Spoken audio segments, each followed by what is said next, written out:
Welcome to the Sauce and Gravy channel. This is Johnny Mac, the gravy guy. It's Saturday, so I'm going to quickly walk you through how to make the ultimate baked beans recipe from scratch. No shortcuts, just real ingredients, bold flavor, and that classic homemade taste. Round up a saucepan, preferably one that's oven safe. I'm using a 3.5 quart Le Creuset Dutch oven. Drop in 4 slices of bacon that have been chopped over medium to high heat. Stir and cook the bacon until it's just about to turn lightly golden brown. At that point, you can add 1 sweet onion that has been diced. Sweat the onions over medium heat until they're translucent and tender. When the onion and bacon mixture is right where you want it to be, reduce the heat to low. Now it's time to start adding some additional ingredients to this homemade baked bean recipe. First off, 1 15-ounce can or 425 grams of tomato sauce. If you'd like to see a full list of the ingredients, check out the description section of the video.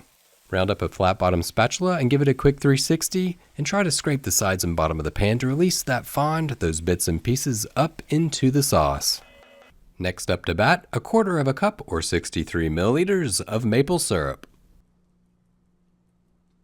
To that, add another 1/4 cup or 63 milliliters of unsulfured molasses. Remember those meals that made you feel at home? Well, they're back with the Sauce and Gravy channel's second cookbook, Comfort Foods Made Simply. Filled with scratch-made classics you'll be proud to serve. Creamy sauces, slow simmered flavor. No cans, no shortcuts, just real cooking. Step-by-step recipes, real ingredients, and QR codes to transport you to free video tutorials to help guide you. Cook with confidence, share with love. These are the meals they'll never forget. See the link in the video's comment and description section to order now. Real comfort starts now. Grab your whole grain mustard and drop in 1 tablespoon or 15 grams. Just to make sure that this baked bean recipe is sweet enough, another 1/4 cup or 60 grams of dark brown sugar.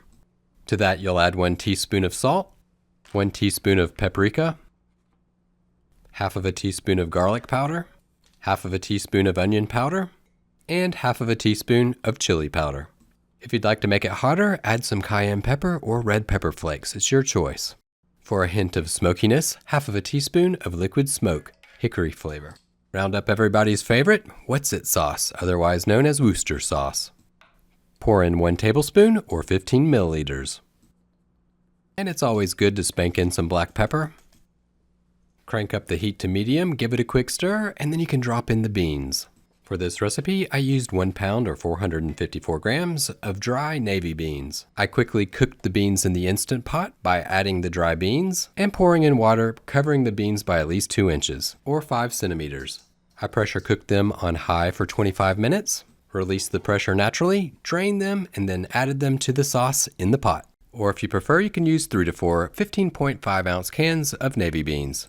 Mix the beans into the sauce over low to medium heat. Bring the homemade baked bean recipe to a light simmer. At that point, grab the lid, put it on the baked beans, and bake it in a preheated oven at 325 degrees Fahrenheit, 163 degrees Celsius for 50 minutes to 1 hour.